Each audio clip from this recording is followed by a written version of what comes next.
Hello, and welcome to another wonderful Wired Wednesday. My name is Ashley, and this is Seeing AI. I'm going to go into Seeing AI. This is a Microsoft program app that allows people to be able to have things read to them, to see what's outside, to recognize people, money, to read them barcodes and tell you what the item is.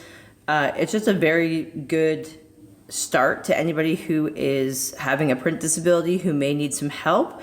I was given this idea by somebody who is currently using it, and I helped them figure it out. So I think it's a really good tool for some people, so I just really wanted to showcase it today. So Seeing AI by Microsoft, you can get it on your Google Play Store. If you have an Android device, you can get it on your iPad if you have an Apple device or iPhone. Seems to be a really good program. There is some quirks, of course, it has to work out with it being, updated all the time. And there's lots of things when you're reading different things that can come up with it. When it's reading certain text, it will just keep going until you basically have to hit it to get it to stop and things like that. There's just a few different quirks that way, but they're working through them all the time. So I'm just going to go through here and open it up. So the first one here is short text. So it's 2 T's. Short text, how to recognize false content online. The new 5WS. So it will try to keep reading until you stop it. So by stopping it, you're going to hit the 2 T's again to have it stop. But you can use this for, a grocery list. You could use it for books. You could use it for a lot of things. The next one over is documents. So I'm just going to take this here, and you're going to have to work with this document viewer because it's a little bit tricky to do it. As long as you have the content in the actual screen when you're kind of so doing that, you should be okay. And then it will read it to you. So let me just do that, and it's going to tell me how to recognize document. Bottom and left edges not visible. Right and bottom edges not visible. Bottom right corner not visible. corners of it. Hold steady. Yep. Processing. There we go.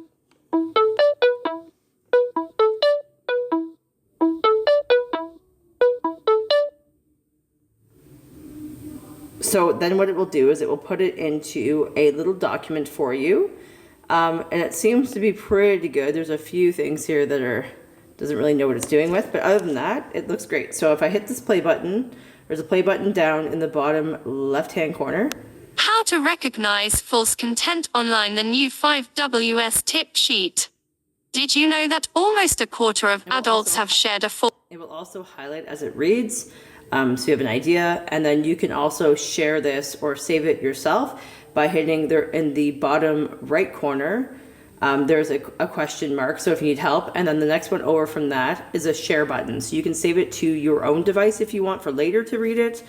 If you want to send it to somebody else, you can do that as well. There's lots of options for you as well. You can also go back through it pretty much whenever you want to. So I'm going to go back again. Document. So now I'm going to go over Product. to the barcode. So they have product barcodes as well. So when you're in the grocery store and you take your phone, and it is going to look for a barcode, which is what it's doing right now. Processing. Kleenex KCC 21400 white facial tissue, 2-ply, white, pop-up box, 100 sheet / box. So as you can see, it did catch that even though I wasn't even quite in the camera with it yet. It caught it. So it will do that in the grocery store. So if you want to take it with you, you pick something up off of the shelf, you turn it around, the barcode is at the back, and then it will scan for a barcode and then will read out what the product is to you. So this could be good where, there's more than one type of the same product and you want a specific type. You can do that and it will read it out loud to you to let you know what it is. Product. And then Scene. Preview. So look outside. And then we're going to take a picture of the outside. So I'm just doing that right now. Processing. A dog sitting on a bench in the snow. So it's not actually a dog sitting on the bench. What's on the bench in the snow is one of our little people that we have out there, the iron people that sit on the bench. So once again, AI is not perfect, but then we can explore the photo. So in the bottom corner, right-hand corner, there is an explore photo area. So if you hit explore photo. Processing. So now what we can do is we can explore the elements of the photo by moving a finger over the screen. So you'll hear the names of the objects spoken as your finger passes over them. 5 items detected. So Move your finger over a house with snow on the roof 1. Tree. A house with snow on the roof 2. A snow-covered hill with bushes. So once again, it's not perfect, but it gives you a rough idea of what you're not seeing, I guess you would say. A house with snow on the roof. Tree. Sometimes it will get the colors of the houses and things like that as well. So once again, this is all learning process for you and for them, because AI is changing all the time. They're trying to make it better. So it's exploring the outside. You can take a picture, you can see how it goes, and you can kind of just play around with it to see if you can get it to work better for you. Maybe there's a better way of taking pictures. Like right now I'm in a room facing outside. Maybe you need to be outside. Maybe it would be easier if you have, a clearer view of something. There could be lots of things that could help with that. Screens are a bit of a problem with this. So if you have a screen in your window and you go to take a picture and it doesn't see through the screen, it will just tell you that there's a grate almost on it. So that's just some things to think about. But in the grand scheme of things, it's pretty good to do, just general things to see what's around you. And then you can save that photo if you want or share it as well. And I'm just going to go back. Scene. And then I'm going to go over to person. So hopefully this is nicer to me than it was the other day. So what it will do is it will actually tell you who is in the room with you, how many people are there, maybe some facial things of them, like what they look like, those kinds of things. So you can, you're kind of teaching it facial recognition, so to speak. So let me just do that. And I hope it's nicer than it was the other day. One face near center, less than a meter away. So I'm going to take the picture. You can either do it behind you if there's someone in the room and you just want to scan the room, it will scan the room for you. And then if you take a picture, it will actually tell you about the picture. Processing. 46-year-old woman with brown hair wearing glasses looking happy. So I am 39 years old. So like I said, it's not perfect. The light hits your face weird ways. I've had it call a woman a man before because she had short hair. So once again, these things are not perfect, but it will give you a rough idea of who's around you. Could someone tell the difference between a 39-year-old and a 46-year-old? Maybe not.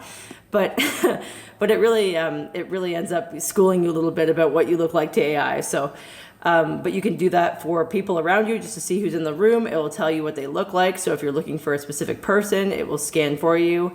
I think in these cases, it would be easier to have this on a phone. They do have it for phones, obviously. So you can take it with you more than a tablet. But you can have it on a tablet at home as well. So you can have it in 2 spots. Person. And then we have money. So the money one I had a bit of problems with the other day. So what will happen is that you can hold a bill over top of the camera and then it will read the bill to you. It's not perfect, it says. It doesn't differentiate between real and counterfeit money, that kind of thing. So you can give that one a shot. I didn't have as much luck with it the other day, but you can give it a try and just see if it works better for you.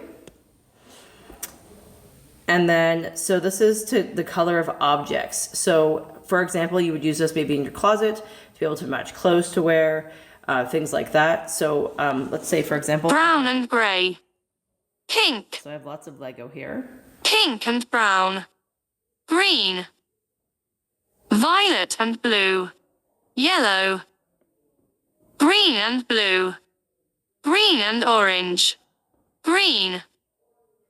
Blue and white. Multicolor. Yellow. Orange.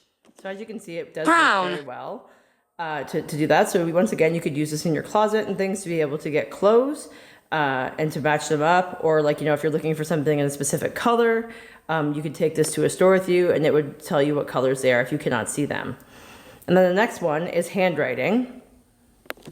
So this one's interesting too. Pardon my cursive, but we can see if if it works well. So we'll just take a look here and see. It did work well the other day when I tried it with some other handwriting, but once again, the handwriting's gotta be the right way up. It definitely has to make, you have to make sure that the handwriting is a little bit more clear. Like if it's just chicken scratch, I don't think it will be able to read it, but it tries its best. So let's take a look here. So I'm just going to take a picture of this and it will process it. Processing.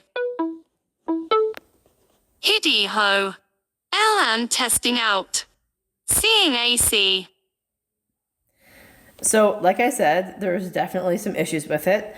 So my handwriting is awful as well. There was some handwriting last week that I was helping somebody with, and it actually worked pretty well for their handwriting.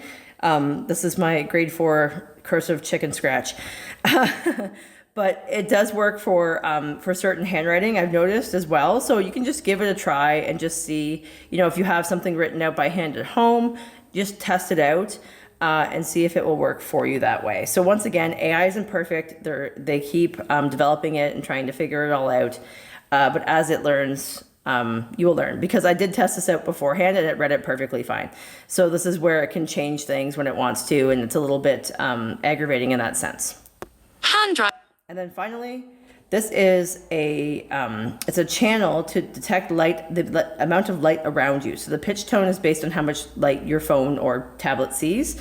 The less light you see, the lower the tone. The more light you see, the higher the tone. So I'm sitting next to a window, so you're going to hear a loud pitched tone.